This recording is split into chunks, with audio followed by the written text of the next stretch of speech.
Assalamualaikum warahmatullahi wabarakatuh. Anak-anak di rumah, bagaimana kabarnya hari ini? Mudah-mudahan anak-anak dalam keadaan sehat walafiat. Walaupun di masa pandemi ini, anak-anak tetap semangat untuk mengikuti pelajaran yang akan Ibu sampaikan hari ini. Anak-anak, berikut ini adalah sebuah tayangan. Tolong anak-anak diperhatikan dengan baik.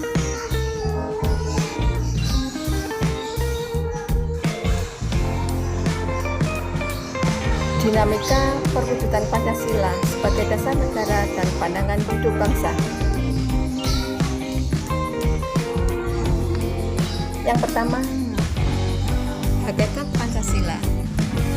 Hakikat Pancasila sebagai pandangan hidup bangsa, bahwa Pancasila sebagai pegangan hidup, pedoman hidup, petunjuk arah bagi semua hidup dan penghidupan bangsa Indonesia dalam berbagai aspek kehidupan.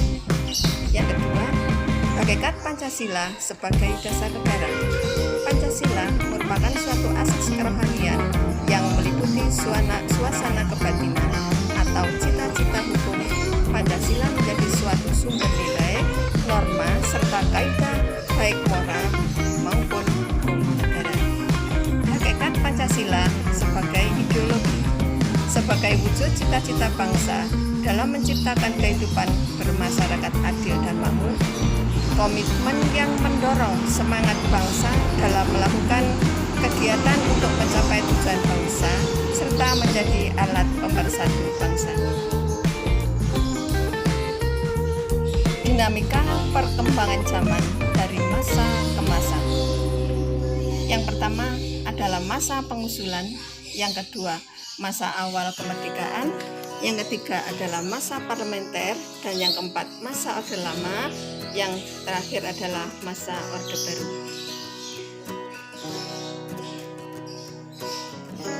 Yang pertama adalah masa pengusulan sidang BPUPKI 29 Mei sampai 1 Juni 1945.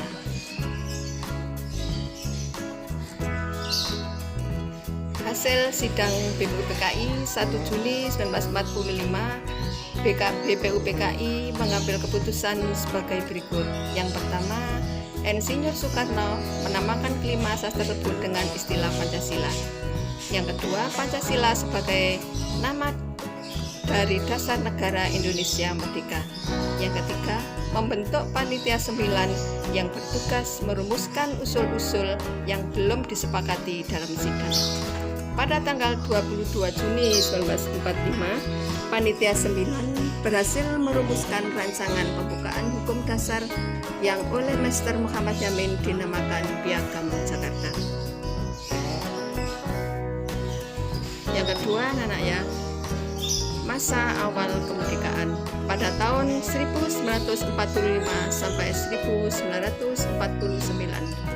Pada tanggal 18 Agustus 1945, sidang PPKI yang membahas naskah rancangan hukum dasar yang akan ditetapkan sebagai Undang-Undang Dasar Negara Republik Indonesia tahun 1945. Di awal kemerdekaan terjadi pertempuran seperti pertempuran Surabaya, pertempuran 5 Hari Semarang, pertempuran Ambarawa, pertempuran Medan Area, dan Bandung Lautan Api. Ketika Indonesia menghadapi Jepang, Belanda membonceng Nika. Pada tanggal 29 September 1945, tentara sekutu dan pasukan Nika tiba Indonesia serta mendarat di pelabuhan Tanjung Priok.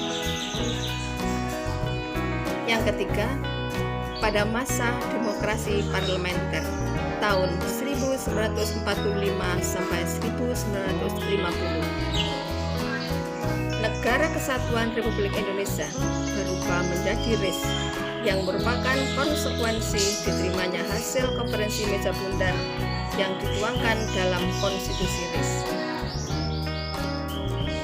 Yang keempat, pada masa Orde Lama tahun 1959 sampai 1966, Orde Lama dengan sistem demokrasi terpimpin. Pada masa ini, sering terjadi penyimpangan terhadap nilai-nilai Pancasila dan Undang-Undang Dasar 1945. Setelah debut Presiden 5 Juni 59, keadaan tata negara Indonesia mulai membaik. Namun, kondisi ini dimanfaatkan komunis untuk menanamkan pengaruhnya dalam NKRI. Puncaknya adalah peristiwa G30 PKI ditandai dengan pembunuhan terhadap para jenderal Angkatan Darat. Namun, aksi ini dapat ditumpas pada tanggal 1 Oktober 1965 dan dikenakan sebagai Hari Kesaktian Pancasila.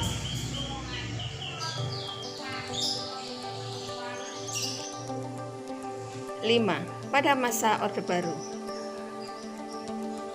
Pemerintahan Orde Baru lahir dengan mengupayakan beberapa program, yaitu yang pertama, mengoreksi total penyimpangan yang dilakukan pada masa Orde Lama.